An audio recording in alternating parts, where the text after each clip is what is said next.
നക്ഷത്രത്തിൻ്റെ ഒരു അപ്കമിങ് എപ്പിസോഡിലേക്ക് എല്ലാവർക്കും സ്വാഗതം. രാത്രി ഭക്ഷണം കഴിച്ചു കഴിഞ്ഞതും വേദയും വിക്രമും ഉറങ്ങാനായി റൂമിലേക്ക് വരുന്നു. അപ്പോഴേക്കും വേദയ്ക്കൊരു കോൾ വരുന്നുണ്ട്. ഫോണെടുത്ത് വേദ സംസാരിച്ചുകൊണ്ടിരിക്കുകയാണ്. ഇതേ സമയം വിക്രം ഇടയ്ക്കിടയ്ക്ക് വേദയെ നോക്കിക്കൊണ്ട് തലങ്ങും വിലങ്ങും നടന്നുകൊണ്ടിരിക്കുന്നുണ്ട്. ഇത് വേദ ശ്രദ്ധിക്കുന്നുണ്ട്. ഇടയ്ക്കിടയ്ക്ക് വേദ വിക്രമിനെ തന്നെ നോക്കുന്നു. വിക്രമാണെങ്കിൽ വേദയെ തന്നെ നോക്കിക്കൊണ്ട് നടക്കുകയാണ്. അല്പസമയം വേദ ഫോണിലൂടെ സംസാരിച്ചതിന് ശേഷം കോള് കട്ട് ചെയ്യുന്നുണ്ട്. എന്നിട്ട് വിക്രമിനോട് ചോദിക്കുന്നുണ്ട്, അല്ല താനെന്തിനാ എന്നെ തന്നെ ഇങ്ങനെ നോക്കിക്കൊണ്ട് നടക്കുന്നത്? തനിക്ക് വേറെ ജോലിയൊന്നുമില്ലേ? എന്തിനാ എന്നെ ഇങ്ങനെ ഡിസ്റ്റർബ് ചെയ്യണത് എന്ന് ചോദിക്കുമ്പോൾ വിക്രം പറയുന്നുണ്ട്, അല്ല ഞാനെവിടെ ഉറങ്ങണമെന്ന് നീ പറഞ്ഞില്ല, എനിക്ക് ഉറക്കം വരുന്നുണ്ട്. ഇത് കേട്ടതും വേദ ബെഡിൽ കിടന്നിരുന്ന ഒരു പില്ലോ എടുത്ത് താഴേക്ക് എറിഞ്ഞു കൊടുക്കുന്നു. താൻ അവിടെ കിടക്ക്. ഇത് കേട്ടതും വിക്രം പറയുന്നുണ്ട്, ഓഹോ എൻ്റെ സ്ഥാനം അവിടെയാണോ? ശരി, അങ്ങനെയെങ്കിൽ അങ്ങനെ. വിക്രം പെട്ടെന്ന് ബെഡിൽ കിടന്നിരുന്നൊരു ബെഡ്ഷീറ്റ് എടുത്ത് താഴെ വിരിക്കുന്നു. അപ്പോഴാണ് പുറത്ത് ഡോറിൽ തട്ടുന്ന സൗണ്ട് കേൾക്കുന്നത്. ആരാ എന്ന് വേദ ചോദിക്കുന്നുണ്ട്. വിക്രമും വേദയും പരസ്പരം നോക്കുന്നു. ഇതാ ദേഷ്യത്തോടെയാണ് വിക്രമിനെ നോക്കുന്നത്. വിക്രമിനോട് ചോദിക്കുന്നുണ്ട്, അല്ല നീ ആരോടെങ്കിലും വരാൻ പറഞ്ഞിട്ടുണ്ടോ? അപ്പോൾ വിക്രം പറയുന്നുണ്ട്, നീ എന്നെ തന്നെ ഇവിടെ കിടക്കാൻ സമ്മതിക്കുന്നില്ല, പിന്നെ മറ്റുള്ളവരോട് ഞാൻ ഇങ്ങോട്ടേക്ക് വരാൻ പറയുമോ? ഞാൻ ആരോടും ഒന്നും പറഞ്ഞിട്ടില്ല. എനിക്കൊന്നും അറിയില്ല. ഇത് നിങ്ങളുടെ റൂം, നിങ്ങളുടെ ജോലി, നിങ്ങൾ തന്നെ ചെന്ന് നോക്ക്. എനിക്കൊന്നും പറ്റില്ല. വേദ ഡോറ് തുറക്കാനായി ബെഡിൽ നിന്നും എഴുന്നേക്കുന്നത് കണ്ടപ്പോൾ വിക്രം പെട്ടെന്ന് തന്നെ താഴെ കിടന്ന ബെഡ്ഷീറ്റും പില്ലോയും എടുത്ത് ബെഡിലേക്ക് കയറ്റി വെക്കുന്നുണ്ട്.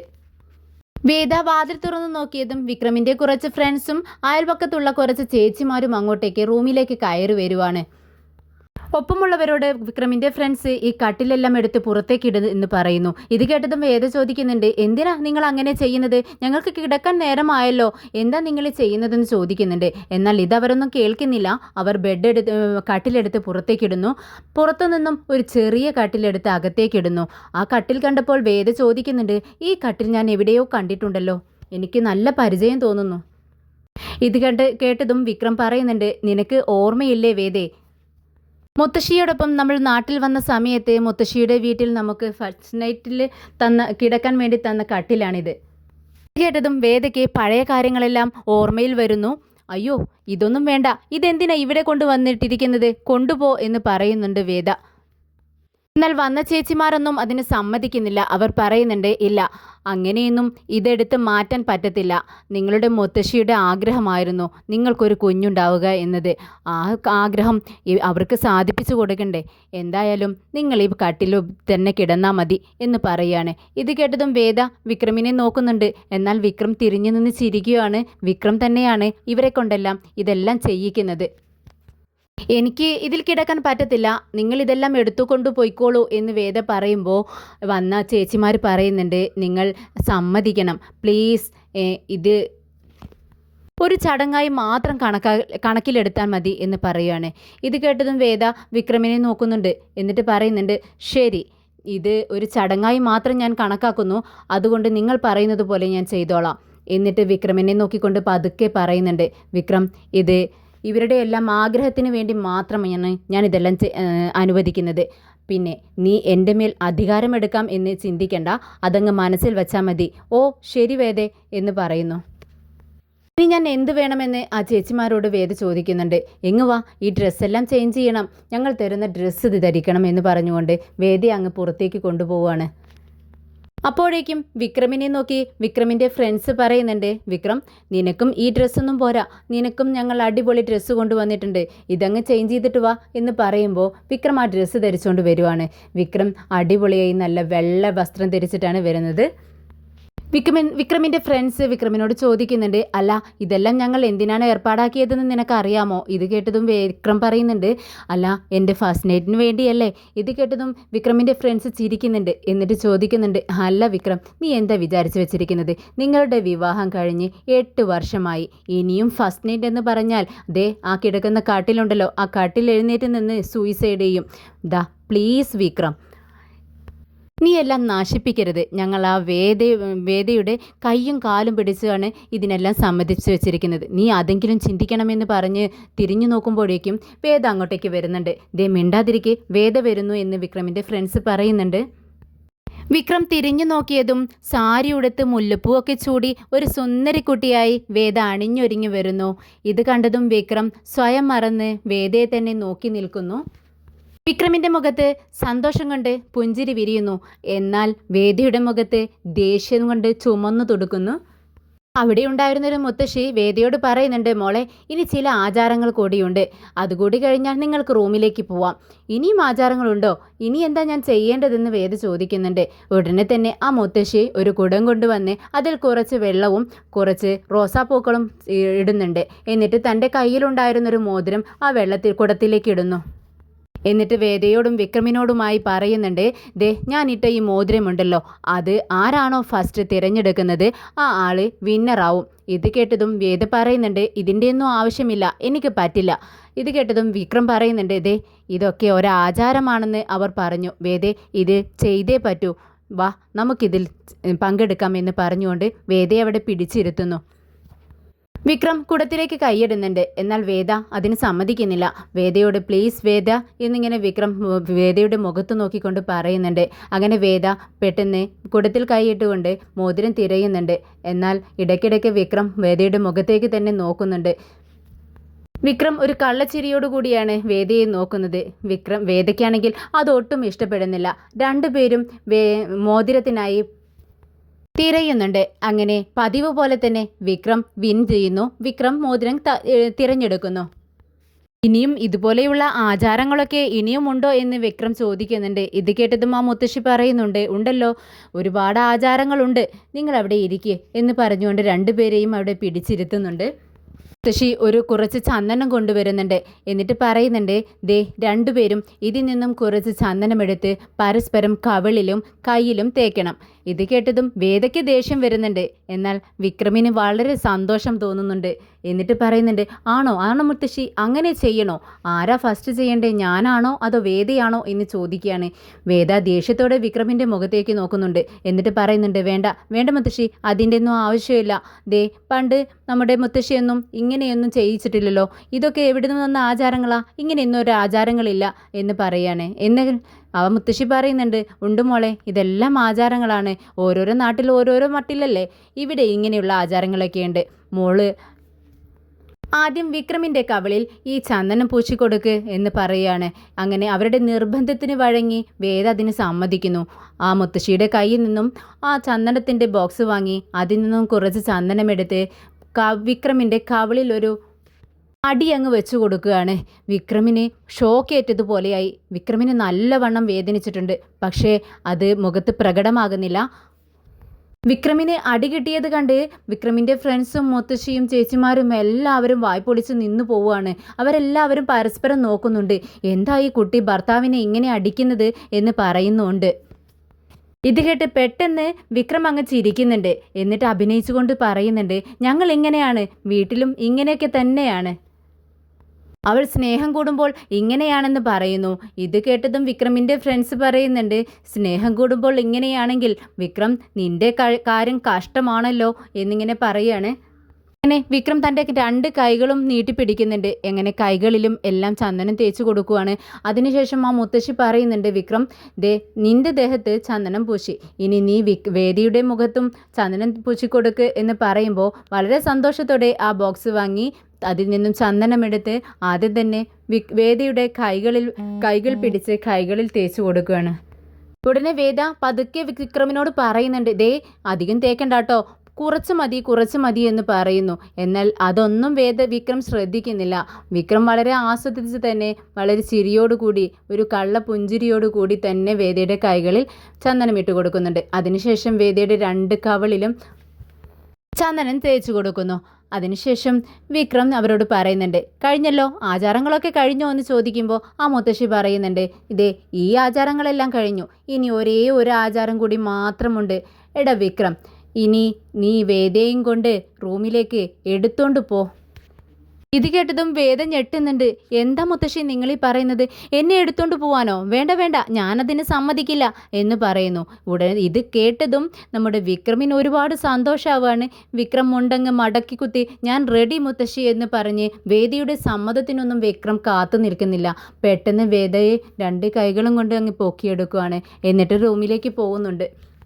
അവർ രണ്ടുപേരും റൂമിലേക്ക് കയറിയതും പുറത്തുനിന്നും വിക്രമിൻ്റെ ഫ്രണ്ട്സ് വാതിലങ്ങ് ലോക്ക് ചെയ്യാണ്. അകത്ത് കയറിയതും ഡാ വിടടാ എന്നെ എന്ന് പറഞ്ഞുകൊണ്ട് ചാടി ഇറങ്ങുന്നുണ്ട് വേദ. എന്നിട്ട് പെട്ടെന്ന് അടുത്തേക്ക് ഓടുന്നുണ്ട് വേദ. എന്നിട്ട് വാതിൽ തുറക്ക് എന്ന് പറയുന്നു. പക്ഷേ വാതിൽ ലോക്ക് ചെയ്ത് കഴിഞ്ഞിരിക്കുന്നു. അതിനുശേഷം വേദ തൻ്റെ കവിളിലും കയ്യിലുമുള്ള ചന്ദനമെല്ലാം തുടച്ച് കളയുന്നുണ്ട്. വിക്രം ഞാൻ സഹായിക്കാമെന്ന് പറഞ്ഞുകൊണ്ട് വേദയുടെ അടുത്തേക്ക് ചെല്ലുകയാണ്. വേദ വിക്രമിൻ്റെ കൈകൾ തട്ടി മാറ്റുന്നുണ്ട്. വേദ ദേഷ്യത്തോടെ വിക്രമിനെ നോക്കുന്നുണ്ട്. ഇതേ സമയം വിക്രം റൂമിലൊക്കെ നോക്കുവാണ്. ബെഡിൽ മുല്ലപ്പൂ വിതറിയിരിക്കുന്നു. അതുപോലെ തന്നെ ഒരു തട്ടിൽ നിറയെ പഴങ്ങളും ഒരു ഗ്ലാസ് പാലും അവിടെ ടേബിളിൽ കൊണ്ടുവന്ന് വെച്ചിരിക്കുന്നു. ഇത് കണ്ട് വിക്രമിന് ചിരി വരുന്നുണ്ട്. എന്നാൽ ഇതെല്ലാം കണ്ട് വേദയ്ക്ക് ദേഷ്യം ഇരട്ടിയാവുകയാണ്. വിക്രം പെട്ടെന്ന് ബെഡിൽ ചെന്നിരിക്കുന്നു. അതിൽ നിന്നും ഒരു പഴമെടുത്ത് മൂളിപ്പാട്ടൊക്കെ പാടി കഴിച്ചുകൊണ്ടിരിക്കുകയാണ്. ഇത് കണ്ട് വേദ തുള്ളിച്ചാടി വിക്രമിൻ്റെ അടുത്തേക്ക് വരുവാണ്. ദേഷ്യത്തോടെ വിക്രമിനോട് ചോദിക്കുന്നുണ്ട്, അതെ പുറത്തു നിൽക്കുന്ന നിൻ്റെ ഫ്രണ്ട്സ് മാനമില്ലാതെ മര്യാദയും ഇല്ലാതെ നമ്മളെ ഇങ്ങോട്ടേക്ക് കയറ്റി വിട്ടു. എന്നിട്ട് നിനക്ക് നാണോ മാനോ ഉണ്ടോ? പാട്ടും പാടി പഴം കഴിക്കുന്നു. അല്ല എനിക്ക് മനസ്സിലാവാഞ്ഞിട്ട് ചോദിക്കുക, നിൻ്റെ ഉദ്ദേശം എന്താ? ഞാൻ ഈ പഴമൊന്നൊക്കെ കഴിച്ചു തീർത്തോട്ടെ എന്നിട്ട് പറയാമെന്ന് വിക്രം പറയുമ്പോൾ പെട്ടെന്ന് വേദ പറയുന്നുണ്ട്, എഴുന്നേൽക്കാനാ പറഞ്ഞത്. അത് കേട്ടതും വിക്രം പെട്ടെന്ന് ബെഡിൽ നിന്നും എഴുന്നേറ്റ് നിൽക്കുന്നുണ്ട്. ഉടനെ വേദ പറയുന്നുണ്ട്, ദേ മര്യാദയ്ക്ക് ഈ റൂമിൽ നിന്നും പുറത്തേക്ക് ഇറങ്ങിക്കൊള്ളണം. ഇത് എൻ്റെ റൂമാണ്. ഇത് ഗവൺമെൻറ് എനിക്ക് അനുവദിച്ചു തന്ന ഗസ്റ്റ് ഹൗസാണ്. ഇവിടെ വേറെ ആർക്കും താമസിക്കാനുള്ള റൈറ്റ്സ് ഇല്ല. പെട്ടെന്ന് പുറത്തേക്ക് ഇറങ്ങി ഐ സേ ഗെറ്റ് ഔട്ട് എന്ന് പറയുന്നു. നീ എന്ത് പറഞ്ഞിട്ട് ഒരു കാര്യമില്ല വേദേ, ഞാൻ പുറത്തു പോവില്ല. ദേ ഈ കട്ടിലുണ്ടല്ലോ എൻ്റെ മുത്തശ്ശിയുടെ കട്ടില, അതുകൊണ്ട് ഞാൻ ഇതിൽ തന്നെ കിടക്കും എന്ന് പറഞ്ഞുകൊണ്ട് വിക്രം ആ കട്ടിൽ കയറി കിടക്കുന്നുണ്ട്. ദേ ഞാനിതാ ഈ ഒരു സൈഡിൽ കിടക്കുന്നു, നീ അപ്പുറത്ത് കിടന്നോ. വേദേ ദേ കിടക്കുമ്പോഴേക്കും ആ പാല് കുടിച്ചോളണം, ചെറു ചൂടോടുകൂടി കൊണ്ടുവന്ന പാലാ, നീ കുടിക്കില്ലെന്ന് ചോദിക്കുമ്പോൾ വേദ പറയുന്നുണ്ട്, അതെ എനിക്ക് പാലൊന്നും വേണ്ട, നീ എന്നെ കുടിച്ചാൽ മതി. എന്നാൽ വിക്രം വേദയെ തന്നെ നോക്കിക്കൊണ്ട് ചിരിക്കുകയാണ്. ഇത് കണ്ട് വേദയ്ക്ക് ദേഷ്യം വരുന്നുണ്ട്. എന്താ നീ ചിരിക്കുന്നതെന്ന് ചോദിക്കുമ്പോൾ വിക്രം പറയുന്നുണ്ട്, അല്ല എനിക്ക് ചിലതൊക്കെ ഓർമ്മ വരുന്നു വേദേ എന്ന് പറയുമ്പോൾ വേദ ദേഷ്യത്തോടെ അവിടെ തട്ടിലുണ്ടായിരുന്ന ഫ്രൂട്ട്സ് എല്ലാം എടുത്ത് വിക്രമിൻ്റെ ദേഹത്തേക്ക് എറിയുന്നു. എന്നിട്ട് വിക്രമിനെ ബെഡിൽ നിന്നും പിടിച്ചെഴുന്നേൽപ്പിച്ച് തള്ളുന്നുണ്ട്. എന്നിട്ട് പറയുന്നുണ്ട്, പോയിട്ട് അവിടെ പായ് വിരിച്ച് നിലത്തെങ്ങാനും കിടക്ക്, ഞാൻ ഇതിൽ കിടക്കും, നിൻ്റെ ഒരു പാട്ട് എന്ന് പറഞ്ഞുകൊണ്ട് ആ തട്ടിലുണ്ടായിരുന്ന ഫ്രൂട്ട്സ് എല്ലാം എടുത്ത് വിക്രമിന് നേരെ എറിയുന്നുണ്ട്. വിക്രം ചിരിക്കുന്നുണ്ട്. അതിൽ നിന്നും ഒരു ആപ്പിൾ വേദ എറിയുന്ന സമയത്ത് വിക്രം കറക്റ്റായി അത് തൻ്റെ കയ്യിൽ പിടിക്കുന്നു, ക്യാച്ച് ചെയ്യുന്നുണ്ട്. എന്നിട്ട് അത് കഴിച്ചുകൊണ്ടിരിക്കുകയാണ്. വിക്രം എല്ലാം റൊമാൻറ്റിക് ആയിട്ടാണ് ചെയ്യുന്നത്. അത് കാണുമ്പോൾ തന്നെ വേദയ്ക്ക് പിടിക്കുന്നില്ല. പോടാ നീ പോയി വേറെ എവിടെയെങ്കിലും കിടക്കടാ എന്ന് പറയുമ്പോൾ വിക്രം പതിയെ ചിരിച്ചുകൊണ്ട് തൻ്റെ പായും തലയണും എടുക്കാനായി വേദയുടെ അടുത്തേക്ക് ചെല്ലുവാണ്. അപ്പോൾ വേദ പറയുന്നുണ്ട്, നീ എന്താ ഇങ്ങോട്ടേക്ക് വരുന്നത്? അങ്ങോട്ടേക്ക് പോകാനല്ലേ ഞാൻ പറഞ്ഞത്. ഉടനെ തന്നെ വിക്രം പറയുന്നുണ്ട്, ദേ ആ അലമാരയ്ക്ക് മുകളിൽ ഇരിക്കുകയാണ് പായും തലയണയും, അത് എടുക്കണ്ടേ, അതിനു വേണ്ടിയാണ് ഞാൻ ഇങ്ങോട്ടേക്ക് വന്നതെന്ന് പറഞ്ഞ് വിക്രം അതെടുക്കുന്നുണ്ട്. പായും തലയനും എടുത്ത് വിക്രം തൻ്റെ നെഞ്ചോട് ചേർത്ത് പിടിക്കുകയാണ്. അത് കണ്ട് വേദയ്ക്ക് ദേഷ്യം വരുന്നുണ്ട്. വിക്രമാണെങ്കിൽ ചിരിച്ചുകൊണ്ട് വേദയെ നോക്കുന്നു. ഉടനെ തന്നെ വേദ പറയുന്നുണ്ട്, നീ എന്തിനാ എന്നെ ഇങ്ങനെ തുറിച്ചു നോക്കുന്നത്? ഞാൻ തുറിച്ചു നോക്കുമല്ലോ, സ്നേഹത്തോടെയല്ലേ വേദയെ നോക്കിയത്. വേണ്ട എന്നെ അങ്ങനെ നോക്കണ്ട. ആഹാ അത് ശരി, ഇത്രയും സുന്ദരിയായ ഒരു പെൺകുട്ടി എൻ്റെ അടുത്ത് നിൽക്കുമ്പോൾ അങ്ങനെ നോക്കാതിരിക്കണമെങ്കിൽ ഞാനൊരു പൊട്ടനാവണ്ടേ വേദേ. ഇതും പറഞ്ഞ് വിക്രം ഒരു മൂളിപ്പാട്ടൊക്കെ പാടി താഴെ ബെഡ്ഷീറ്റ് വിരിച്ച് കിടക്കാനുള്ള ഏർപ്പാടൊക്കെ ചെയ്യുവാണ്. ഇതേ സമയം വേദയാണെങ്കിൽ ദേഷ്യം വന്ന് ബെഡിൽ കിടക്കുന്ന പൂക്കളെല്ലാം തട്ടി തെറിപ്പിക്കുകയാണ്.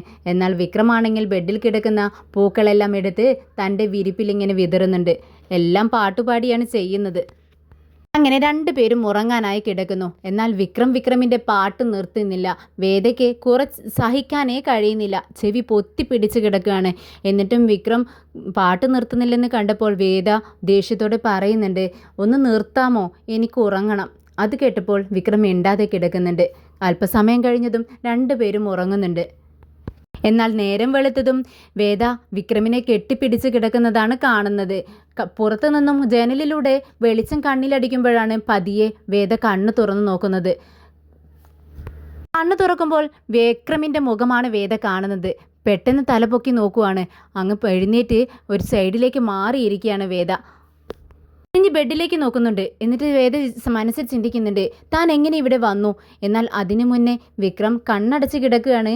എന്നിട്ടും വേദയോട് ചോദിക്കുന്നുണ്ട്, അല്ല എന്തിനാ ഇത്ര പെട്ടെന്ന് എഴുന്നേറ്റത്? കുറച്ചു നേരം കഴിഞ്ഞിട്ട് എഴുന്നേൽക്കാമായിരുന്നില്ലേ?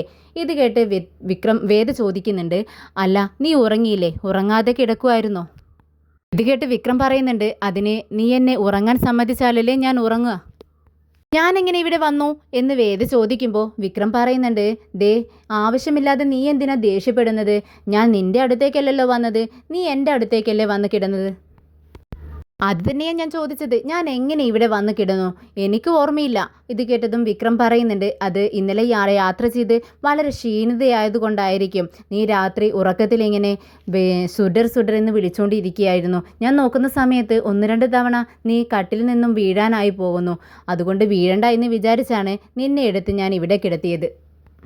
എന്തിനാ നീ എങ്ങനെ ചെയ്തത്?